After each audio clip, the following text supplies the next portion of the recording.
Konnichiwa मीना-सान. तर आज मी तुम्हाला जपानमध्ये जो तानाबाता उत्सव आहे तो एकदम मोठ्या प्रमाणात साजरा केला जातो.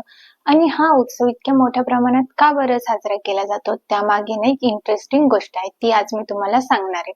ती इंटरेस्टिंग गोष्ट अशी की एकदा काय झालं, स्वर्गात आहे ना दोन तारे राहत होते, ओरिहिमे आणि हिकोबोशी. ओरिहिमे ही एक वस्त्र विणणारी सुंदर अशी परी होती आणि हिकोबोशी हा गवळणारा तारा होता. तर हे जे दोघं तारे होते ते एकमेकांच्या प्रेमात पडले आणि ते एकमेकांच्या प्रेमात इतके मग्न झाले की त्यांचं जे काम होतं तेच काम विसरले.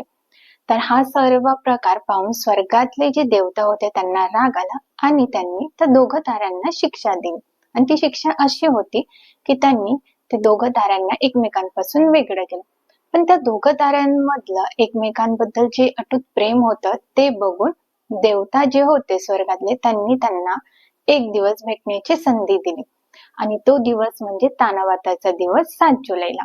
तर आकाशगंगेचा जो पूल आहे तिथे 7 जुलैला हे दोघं तारे एकमेकांना भेटतात आणि त्यांची जी भेटण्याची इच्छा आहे ती पूर्ण होते. तर जपानच्या लोकांचं असं मानणं आहे, जर या दोघं ताऱ्यांची भेटण्याची इच्छा जर पूर्ण होत असेल तर मग आपली काय इच्छा पूर्ण होऊ नये. तर त्यासाठी जपानचे लोक काय करतात, तानजाकू नावाचा एक रंगीत कागद येतो, त्या कागदावर आपली इच्छा लिहितात आणि ती इच्छा बांबूच्या झाडाला बांधतात. आता बांबूच्या झाडाला ती इच्छा का बांधतात बरं, दुसऱ्या झाडाला का? जपानच्या लोकांचं असं म्हणणं आहे की जे बांबूचं झाड आहे ते आकाशाच्या दिशेने सरळ उंच वाढत जातं. जसं त्या दोघं ताऱ्यांची एकमेकांना भेटण्याची इच्छा पूर्ण होऊ शकते, तशीच आमची सुद्धा इच्छा एक ना एक दिवस पूर्ण होईल या आशेने ते बांबूच्या झाडाला त्यांची इच्छा बांधतात आणि ते बांबूचं झाड एक ना एक दिवस आमची इच्छा आकाशात आणि स्वर्गात घेऊन जाईल आणि आमची सुद्धा इच्छा पूर्ण होईल.